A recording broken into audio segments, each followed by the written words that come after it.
শুভেচ্ছা বক্তব্য দিয়ে আসছেন আমাদের 9 নম্বর ওয়ার্ডের স্বেচ্ছাসেবক দলের সম্মানিত সাংগঠনিক সম্পাদক এবং রায়পুর গ্রাম ডাঙ্গি যুব উন্নয়ন সমবায় সমিতির সম্মানিত অন্যতম সদস্য জনাব মোহাম্মদ ফুয়াদ মামা, তাকে শুভেচ্ছা বক্তব্য দেওয়ার জন্য বিশেষ আহ্বান করছি। আসসালামু আলাইকুম। বক্তব্য দেওয়ার কিছু নেই।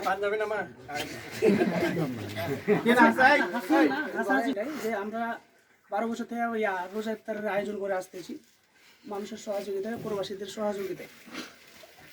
এই হিসাবে যে আমাদের যে পাশে আছে গ্রামবাসী বা আরো অন্য কেউ আছে বা এই সেলিম আরো যে মুরব্বীরা আছে, ওরা সব হেল্প করে।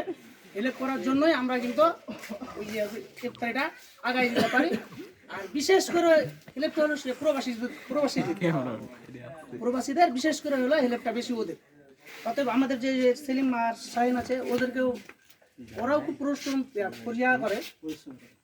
করে, তো ওদেরকে আবার অসম্মানই করা যাবে না, ওদের আবার অসম্মানই করা যাবে না, অবহেলাও করা যাবে না।